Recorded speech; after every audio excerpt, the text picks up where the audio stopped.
Bonjour à toutes et à tous. Merci de vous être connectés à cette nouvelle session. Nous allons attendre 1 minute 30 pour laisser le temps à d'autres personnes de se connecter. Donc, rendez-vous dans à peu près 1 minute. À tout de suite.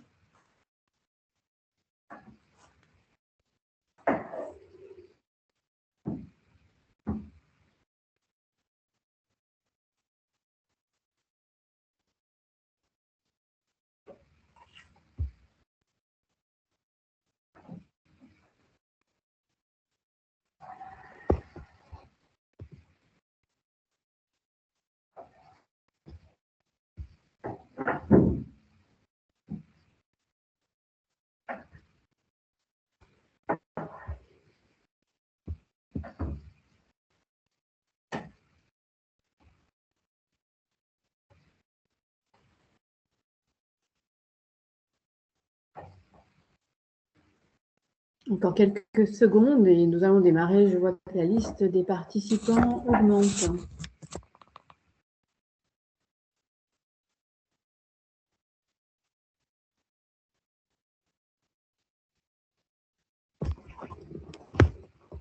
Donc, bonjour à toutes et à tous. Bienvenue à ce deuxième webinaire qui va être consacré à la sélection d'un équipement de protection individuelle approprié en termes d'environnement, en termes de tâches à effectuer et en termes d'utilisateurs.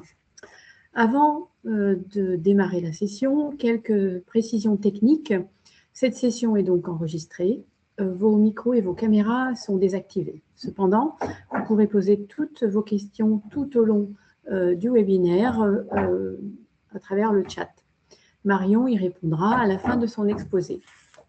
Je vais donc laisser maintenant la parole à Marion Chazal, qui est responsable marketing chez Dräger pour la gamme protection respiratoire filtrante. À toi, Marion. Eh bien, bonjour à tous et merci Isabelle. Merci à tous également pour votre participation. Et donc aujourd'hui, on va voir comment on choisit le bon EPI. Alors, c'est jamais un choix au hasard, c'est vraiment une décision qui doit s'appuyer sur plusieurs facteurs, plusieurs choses. Donc, l'analyse des risques, le porteur, la compréhension des environnements de travail et aussi l'usage réel sur le terrain. Donc, dans ce webinaire, on va d'abord poser les bases de la gestion des risques. Juste un petit rappel, certains d'entre vous ont assisté au premier webinaire sur comment sélectionner un EPI adéquat lundi dernier. Donc, il y a certaines informations sur ce sujet-là, notamment la gestion des risques, qui vont être abordées de nouveau et qui ont déjà été abordées. Ensuite, on va voir comment sélectionner efficacement les équipements adaptés, donc adaptés au porteur lui-même. Et on verra aussi un cas d'usage et ensuite on conclura avec les quelques messages clés qu'il faut retenir pour sécuriser durablement les collaborateurs. Donc, première partie, on est sur la gestion des risques. Ce qu'il faut savoir, c'est qu'un EPI mal adapté, c'est pas seulement une protection qui va être insuffisante, c'est aussi une porte ouverte à des atteintes graves aux organes vitaux. Donc, sans protection efficace, les voies respiratoires vont être les premières touchées. On va pouvoir observer des irritations du larynx, de la trachée, des lésions pulmonaires qui vont être dues à l'inhalation de particules ou de vapeurs toxiques. Par contre, l'impact, il ne va pas s'arrêter là. Il y a certains agents qui vont pénétrer l'organisme et qui vont atteindre des organes qui sont essentiels, comme le foie, qui lui est vraiment chargé de filtrer les toxines, il peut s'abîmer. Les reins, ils vont aussi être mis à rude épreuve et on pourra même avoir des atteintes au niveau du cerveau qui peut être affecté par l'exposition à certains solvants ou à certaines substances neurotoxiques. Donc le choix d'un EPI performant et adapté, c'est vraiment pas un détail technique. C'est vraiment indispensable pour protéger les organes qui sont très précieux pour vos collaborateurs, mais ça va les protéger à l'instant T, mais aussi sur le long terme. Un EPI qui n'est pas adapté, ça va pas être seulement une gêne au travail. C'est vraiment, vraiment, vraiment une menace pour la santé des collaborateurs. Donc, sans protection efficace, les salariés pourront développer des allergies, des irritations chroniques, mais ils pourront aussi développer des maladies qui peuvent être bien plus graves, comme de l'asthme professionnel qui va être déclenché par l'inhalation répétée de poussière ou de produits chimiques. Et dans les environnements les plus exposés, le risque peut aller jusqu'à des pathologies irréversibles comme l'asbestose ou le mésothéliome, qui sont des maladies qui sont liées à l'amiante, la silicose qui est due aux poussières de silice ou encore certains cancers professionnels qui vont être, eux, provoqués par l'exposition prolongée à des agents toxiques. Donc le bon choix d'un EPI, c'est pas une option, c'est vraiment un enjeu qui est vital pour préserver la santé de vos équipes, donc à l'instant T, donc aujourd'hui comme dans la durée. Donc, quels peuvent être les risques liés à un mauvais choix de pays? Donc, on peut se retrouver face à une non-conformité réglementaire, c'est-à-dire qu'un EPI inadapté peut entraîner le non-respect des exigences légales et aussi normatives en matière de sécurité au travail. Si on se retrouve à être audité, on peut avoir des résultats qui sont très négatifs, que ce soit des audits internes ou externes. Donc, on pourra retrouver des non-conformités qui vont être identifiées et qui pourront mener soit à des observations, soit à des actions correctives qui peuvent être coûteuses, voire des sanctions. On pourra aussi observer une perte de temps opérationnel. Un EPI qui est pas ou qui est mal adapté va provoquer des potentielles interruptions de tâches qui vont être dues à de l'inconfort, à un mauvais ajustement, ou alors il va falloir le remplacer fréquemment et ça va générer des retards dans vos activités professionnelles. Il peut aussi y avoir une diminution de la productivité. Des équipements qui sont inadaptés vont réduire l'efficacité de vos collaborateurs et ils vont peiner à travailler dans de bonnes conditions. Il y aura aussi une autre chose qu'on va pouvoir observer, c'est l'insatisfaction et la démotivation de votre personnel qui pourrait être aussi ça pourrait être aussi constaté parce qu'un EPI qui est peu ergonomique ou qui est gênant, ça va renforcer un sentiment d'inconfort et ça va impacter le moral, ça peut impacter le moral et l'engagement des équipes. Et on pourra aussi observer une hausse du taux d'absentéisme. Pourquoi? Parce qu'un EPI inapproprié peut conduire à des accidents, à des troubles musculo-squelettiques, à des irritations, ce qui va entraîner potentiellement des arrêts maladie. On va parler un petit peu du contrôle des risques et on va commencer par le commencement. Donc, lorsqu'on examine la hiérarchie des mesures de contrôle pour la gestion des risques, les EPI sont vraiment considérés comme la dernière ligne de défense. Donc, on va devoir commencer par la protection collective. En prévention des risques, le principe fondamental, c'est d'agir à la source avant de protéger l'individu. Les mesures de protection collective, elles sont toujours prioritaires. Donc, on va réduire le danger sans dépendre du comportement des collaborateurs. Donc la première étape va consister à éliminer le risque ou à défaut le remplacer par une alternative qui va être moins dangereuse. Lorsque le danger va persister, on va mettre en place des mesures techniques, le confinement, du captage à la source, des systèmes de ventilation, où on va isoler les zones à risque. Donc ces solutions, elles vont agir directement sur l'environnement de travail. Ensuite vont venir les mesures organisationnelles, donc comme l'adaptation des procédures, la limitation des temps d'exposition ou encore la formation de vos collaborateurs. Donc c'est qu'en dernier recours, lorsque toutes ces mesures auront été appliquées et qu'un risque résiduel va subsister, qu'on va préconiser et qu'on va devoir mettre en place les EPI. Donc le pays ne va pas supprimer le danger. Il consiste en une protection individuelle complémentaire qui va être vraiment indispensable, mais il n'est jamais suffisant à lui seul. Donc une protection respiratoire efficace, ça commence toujours par une prévention collective qui va être bien conçue dès le départ. Donc une fois que vous aurez mis en place toutes les mesures possibles pour prévenir l'exposition à votre risque, qu'un risque subsiste, donc là, c'est là qu'on devra utiliser des EPI. Donc le choix d'un EPI efficace, il doit vraiment tenir compte de ces défis-là dès le départ pour être efficace. Et tous les EPI ne se valent pas. Donc on va examiner un peu plus ça en détail. Donc, comme vous l'aurez compris, l'EPI intervient en dernier recours. Toutes les mesures de prévention collective ne suffisent pas, etc. Donc d'abord, on va retrouver aussi on va devoir retrouver des risques résiduels d'inhalation, s'il y a un risque qui subsiste. Donc même après la mise en place de la ventilation, du captage à la source ou de protection adaptée, s'il reste un danger pour la santé, le port d'un EPI devient alors indispensable. Ensuite, pendant l'installation ou le réglage des protections collectives, donc tant que les systèmes de confinement, de captage ou de ventilation ne sont pas pleinement opérationnels, l'EPI va prendre le relais pour protéger les collaborateurs. Il est également requis en cas de défaillance temporaire de mesures collectives. Par exemple, quand il y a une panne ou une maintenance à effectuer pour assurer une protection jusqu'au retour de la situation dite normale. Et enfin, pour des expositions qui vont être courtes ou ponctuelles, comme des interventions de maintenance, des inspections, des interventions qui vont être occasionnelles, là, on va devoir aussi utiliser un équipement de protection individuel. Donc le pays ne remplace pas la prévention collective. Il complète la protection lorsque le risque ne peut pas être totalement maîtrisé. Donc comment on sélectionne un EPI? C'est ce qu'on va voir maintenant. Quels critères on doit prendre en compte? Donc, avant de choisir un EPI, il y a 2 questions fondamentales. Est-ce qu'il est adapté et est-ce qu'il est adéquat? Un EPI adéquat, c'est un EPI qui apporte réellement le niveau de protection nécessaire. Donc lui, il doit être capable de faire face aux dangers qui sont présents sur le poste et surtout de réduire l'exposition à un niveau suffisamment bas pour préserver la santé de l'utilisateur. Si l'un de ces éléments manque, l'EPI ne va pas remplir son rôle. Et il ne suffit pas qu'il soit adéquat, il doit aussi être adapté. Donc adapté à la personne qui va le porter, donc à sa morphologie, à sa notion de confort, à sa capacité à bien le porter.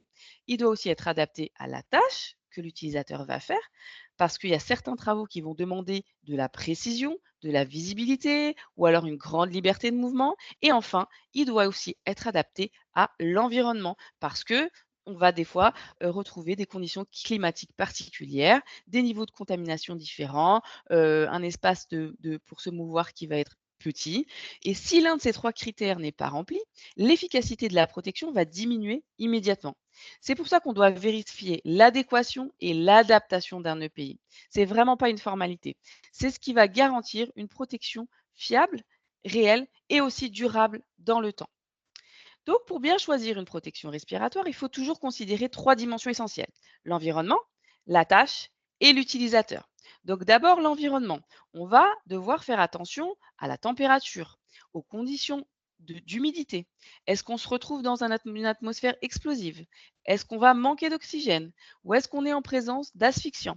Ce sont vraiment des paramètres déterminants parce qu'ils vont impacter directement le type d'appareil que l'on peut utiliser en toute sécurité. Ensuite, il va y avoir la tâche. Il va falloir faire très attention à l'intensité du travail. Combien de temps on est exposé? Est-ce qu'on a besoin de mobilité? Est-ce qu'on a besoin de communiquer avec ses collègues? Ou encore, est-ce qu'on va utiliser la protection respiratoire simultanément avec d'autres équipements de protection individuelle? Ces éléments, ils vont influer sur le confort nécessaire, l'autonomie et aussi le niveau de protection requis pour que le port soit réellement efficace. Et enfin, l'utilisateur. Chaque personne a ses caractéristiques propres. Il y en a qui vont porter des lunettes, il y a des morphologies de visage qui sont différentes, il y en a qui vont avoir une pilosité faciale, donc une barbe, une moustache, des favoris, il y en a qui vont avoir des aptitudes médicales qui vont être réduites. Donc une bonne protection respiratoire, ça fonctionne correctement que si elle s'adapte à l'individu. Donc en résumé, la bonne protection, c'est celle qui répond simultanément à ces 3 blocs-là. C'est la seule manière de garantir un usage sûr, confortable et réellement protecteur. Donc avant de choisir une protection respiratoire, on commence toujours par analyser l'environnement. Ça va être clé dans le choix d'un équipement de protection respiratoire. Donc sur le terrain, les contraintes, elles peuvent être vraiment multiples. Donc on peut se retrouver dans des conditions extrêmes de température ou d'humidité, la présence d'atmosphères explosives ou encore des variations de taux d'oxygène qui pourraient entraîner des risques d'asphyxie. Donc certaines situations peuvent même dépasser les limites IDLH, c'est-à-dire présenter un danger vraiment immédiat pour la vie ou pour la santé. Donc l'objectif, il est clair.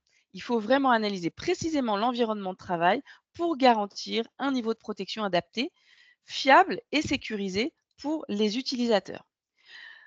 Quand on parle de protection respiratoire, donc l'environnement, il joue un rôle majeur. Donc il y a des contraintes vraiment très fortes auxquelles les opérateurs vont être exposés.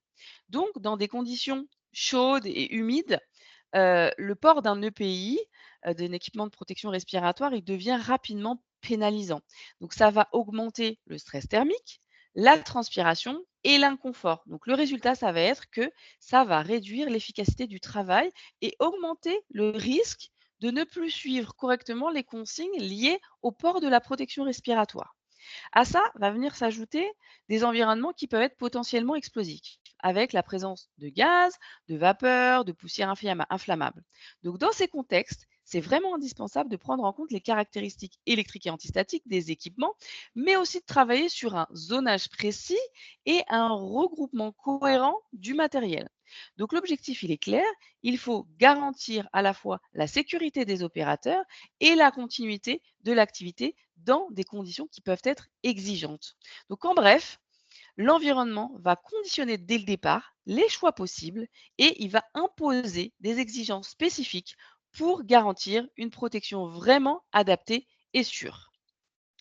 Donc face à ces contraintes environnementales, la réponse vraiment passe par une solution adaptée et maîtrisée.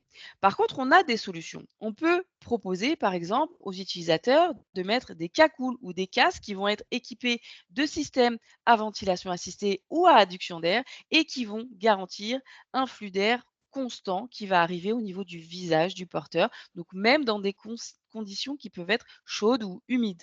Donc concrètement, ça permet vraiment une meilleure ventilation et une réduction nette de l'inconfort thermique puisqu'on va apporter de l'air frais par le haut de la tête directement sur le visage de l'utilisateur. On peut retrouver également sur ce type de protection des joints faciaux qui sont beaucoup plus larges, donc beaucoup plus confortables et qui vont être mieux tolérés sur la durée. Et ces solutions vont reposer sur des systèmes à ventilation assistée qui vont être ou des systèmes à adduction d'air qui vont être certifiés ATEX. Donc, ils vont être parfaitement adaptés aux zones à risque de la zone 1 à la zone 22. Donc, c'est vraiment simple à utiliser, c'est conforme aux exigences réglementaires et ça va limiter le recours à des équipements spécifiques ou inadaptés. Donc l'objectif, il est double. Il faut améliorer le confort des opérateurs tout en sécurisant pleinement leur environnement de travail. Et ça, sans complexifier leur quotidien. Une fois que le danger il est identifié, le choix d'un EPI va aussi dépendre très fortement de la tâche qui est effectuée. Donc il ne s'agit pas seulement de se protéger, mais de permettre à l'opérateur de travailler efficacement et en sécurité. Donc l'intensité du travail, la durée d'utilisation, les besoins de mobilité et de communication, le port simultané avec d'autres EPI, ça va vraiment influencer le type d'équipement. Donc un EPI mal adapté à la tâche, il sera mal porté, voire contourné. Donc l'objectif, c'est vraiment de trouver le bon équilibre entre niveau de protection, confort et contraintes opérationnelles. Le deuxième critère, donc, c'est la tâche à réaliser, on l'a bien compris. Donc l'intensité de l'effort, la durée d'utilisation, la mobilité nécessaire ou encore le besoin de communiquer, ça va influencer directement le choix du bon appareil. Plus la tâche est exigeante, plus la protection doit rester confortable et compatible avec les autres EPI. Donc quand on parle de la tâche, le premier enjeu, c'est la durée de la mission, mais aussi la durée réelle du port de l'EPI. Donc certaines protections, notamment les masques complets, sont vraiment difficiles à supporter sur des périodes longues. Ça peut conduire à des ajustements, voire à un retrait partiel de l'équipement pendant la tâche parce que ça devient gênant. Et il y a un autre point à prendre en considération, c'est l'intensité du travail. Lorsque le rythme augmente, la fréquence respiratoire et la transpiration augmentent aussi. Donc ça peut générer un certain inconfort, favoriser aussi des fuites au niveau du masque et réduire l'efficacité de la protection. C'est pour ça qu'on choisit un EPI qui est toujours compatible avec la tâche effectuée. Un équipement trop contraignant sur le terrain, ça peut devenir un risque en soi. Donc, c'est d'avoir des tâches longues ou exigeantes, c'est vraiment d'avoir une protection respiratoire qui accompagne vraiment l'utilisateur.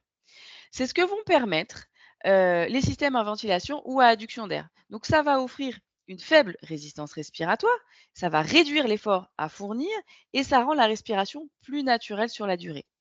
Le flux d'air constant qui est dirigé vers le haut de la tête va améliorer le confort, limiter les fuites et permettre de maintenir un bon rythme de travail, même lorsque on fait des mouvements qui peuvent être intenses ou des mouvements qui peuvent être répétitifs. Et enfin, l'apport continu d'air frais va éviter l'accumulation de chaleur et du coup, ça va aider l'utilisateur à rester performant plus longtemps. Donc, pour résumer, ces solutions facilitent vraiment le travail tout en offrant une protection stable et confortable, même sur des longues périodes. Le dernier critère, c'est l'utilisateur lui-même. Au-delà du danger et de la tâche, le choix de pays doit être vraiment aussi centré sur l'utilisateur. Chaque individu, chaque collaborateur est différent Et ces différences vont avoir un impact direct sur l'efficacité de la protection. On va avoir des utilisateurs, des collaborateurs qui vont porter des lunettes, des lentilles. Ils vont avoir des morphologies de visage différentes. Il y en a qui vont avoir la barbe. D'autres qui vont avoir des aptitudes médicales aussi qui peuvent compromettre l'étanchéité d'un masque. Donc c'est pour ça que le test d'ajustement, ou ce qu'on appelle plus communément le fit test, c'est vraiment essentiel. Donc ça permet de vérifier que l'équipement est réellement adapté à la personne qui le porte. Donc un équipement performant sur le papier n'est protecteur que s'il est compatible avec l'utilisateur. Donc vous l'aurez compris, le dernier facteur clé, c'est la personne qui va porter la protection respiratoire. Donc chaque utilisateur a une morphologie de visage différente. Donc la taille ou la forme du visage va varier selon le sexe, l'origine ou l'âge. Donc ça peut rendre vraiment parfois difficile le fait de trouver un masque étanche qui s'adapte vraiment à tous les profils. À ça, on va ajouter un élément crucial et un élément qui est aujourd'hui très courant, c'est la pilosité faciale. On retrouve de plus en plus de porteurs de barbe, de favoris, de moustaches, et ça va empêcher d'obtenir la bonne étanchéité, ce qui va rendre le masque inefficace. C'est pour ça que les utilisateurs doivent être rasés de près pour pouvoir passer le fit test ou pour porter un appareil étanche en toute sécurité. Et justement, c'est vraiment le test d'ajustement facial qui va permettre de vérifier que la protection est réellement efficace. Donc ce test-là, quand il est pratiqué, il faut le renouveler dès qu'un changement physique peut modifier la forme du visage. Donc soit on perd du poids, on prend du poids, on a fait une chirurgie, on a fait des soins dentaires et on a la forme de la mâchoire qui a changé. Donc en résumé, même le meilleur masque du marché, il va protéger que s'il s'adapte parfaitement au porteur. D'où l'importance de tenir compte des caractéristiques individuelles et aussi de vérifier régulièrement que l'ajustement il est correct. Donc, pour répondre aux contraintes liées à la morphologie du porteur, les casques et les cagoules à ventilation assistée et qui peuvent s'utiliser donc avec de la ventilation assistée ou de l'adduction d'air, ça offre vraiment une solution qui est beaucoup plus simple et plus universelle que les masques, complets ou les demi-masques parce qu'ils vont s'adapter naturellement aux différentes tailles et formes de visage. Ça va éliminer aussi la nécessité de réaliser des tests d'ajustement. On peut le faire, mais ce ne sera pas forcément nécessaire. Autre avantage majeur, donc comme l'étanchéité ne va pas dépendre du contact direct avec la peau, ces solutions, elles restent vraiment parfaitement efficaces, même pour les gens qui portent de la barbe, de la moustache, de la pilosité faciale, mais aussi pour ceux qui portent des lunettes. Donc ça va être complètement adapté. Donc ça va apporter une protection fiable, sans contrainte pour l'utilisateur, et ça va convenir à un public qui est beaucoup plus large. On va voir maintenant un cas d'utilisation. On va faire un petit cas concret. Excusez-moi. Donc, on prend un cas concret qui va être issu de l'industrie chimique. Donc, sur le site là dont on va parler, des opérateurs, ils vont réaliser régulièrement des transferts de solvants avec des vapeurs très volatiles comme le toluène ou l'acétone. Donc, lors de ces opérations, plusieurs utilisateurs vont signaler qu'ils ont une gêne respiratoire qui va être notamment liée à des pics de concentration ponctuels. Donc, l'enjeu, c'est pas seulement d'assurer la conformité réglementaire, mais aussi c'est de trouver une solution qui leur permette de travailler en continu de façon confortable, tout en garantissant un niveau de protection qui est adapté. Donc, à ce stade, la protection qui est en place sur ce cas-là, c'est des demi-masques qui sont équipés de cartouches A2P3. Donc, ce qui va nous amener à analyser si cette solution elle est réellement adaptée à la tâche, à l'utilisateur et aux conditions d'exposition. Donc, pour analyser ce cas, la première étape, ça va consister à examiner l'environnement de travail. Donc ici, les opérateurs, ils sont exposés à des solvants organiques volatiles, ce qui implique un risque chimique de type COV. Ok. Les opérations se déroulent dans une zone semi-confinée, ce qui va limiter la dilution des polluants et qui va augmenter le risque d'exposition. Donc on observe également des dépassements ponctuels des VLEP lors des phases de transvasement, par exemple. À cela, on va ajouter un facteur aggravant, c'est des températures élevées dans les ateliers qui vont se situer autour de 28 et 32 degrés. Ces éléments combinés influent directement sur le choix de la protection respiratoire, tant en termes de niveau de protection que de confort et de tolérance au port. Après, on, a, on va s'intéresser à l'environnement. On va s'intéresser à la tâche, pardon. Donc, les opérateurs, ils réalisent des opérations de transvasement qui sont répétitives avec des séances de 15 à 20 minutes chacune. Donc, ce sont des gestes qui nécessitent de la précision et qui nécessitent à la fois de la mobilité et une grande dextérité. Donc, à chaque ouverture de fût, on va pouvoir observer une forte libération de vapeur qui va générer des pics d'exposition courts, mais qui sont significatifs. Donc, cela signifie que l'équipement doit être efficace immédiatement, sans vraiment pénaliser non plus les mouvements ni le confort, et rester tolérable sur des expositions qui vont être répétées tout au long de la journée. Et ensuite, il faut qu'on vérifie l'utilisateur. Donc sur ce site, on a plusieurs opérateurs qui portent des lunettes, certains qui portent de la barbe, et ça pose clairement des problèmes d'étanchéité avec des masques de type ajusté. Donc là, on l'a vu au début, ils portent des demi-masques. Donc en plus, les équipes, ils remontent une fatigue respiratoire qui est liée à l'utilisation prolongée des protections actuelles. Donc c'est des éléments qui sont essentiels parce que un équipement inconfortable ou mal ajusté, il sera mal porté. Donc l'objectif, c'est de trouver une solution qui s'adapte réellement aux utilisateurs pour garantir à la fois la protection, le confort et aussi une adhésion des collaborateurs sur le terrain. Donc en croisant l'analyse de l'environnement, de la tâche, de l'utilisateur, il y a une conclusion qui va se faire. Donc l'exposition à des solvants volatiles, les pics de concentration, les températures, la répétitivité des opérations, ça rend les solutions filtrantes classiques rapidement contraignantes. Ce que j'appelle solutions filtrantes classiques, ce sont les masques complets et les demi-masques.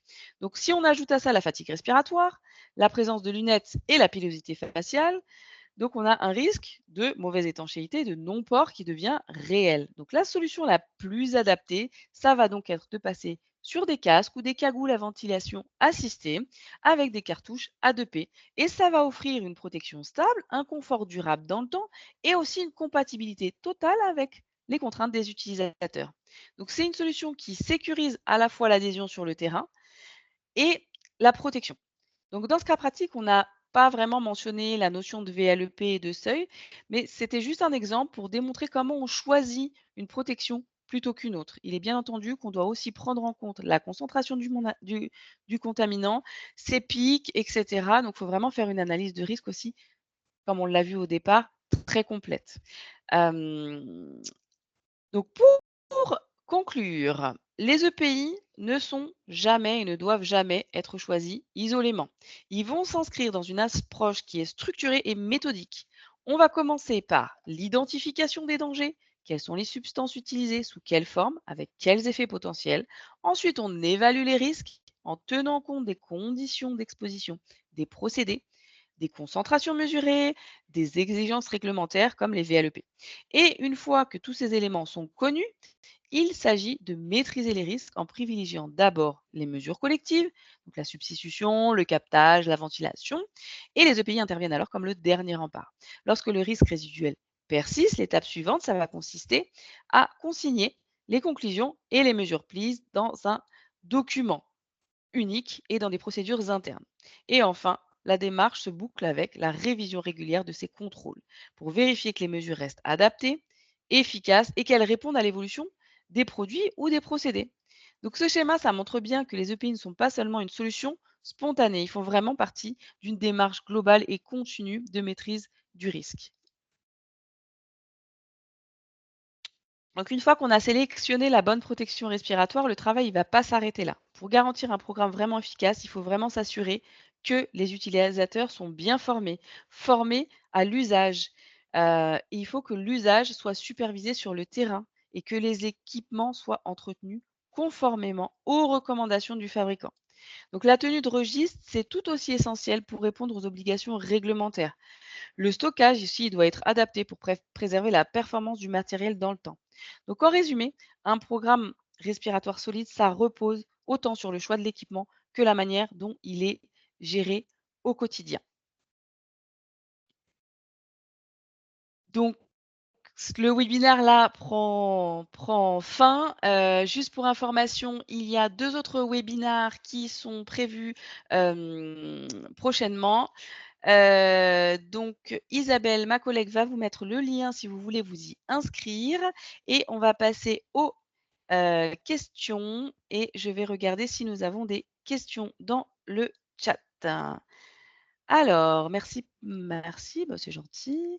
Je ne vois pas de questions pour l'instant.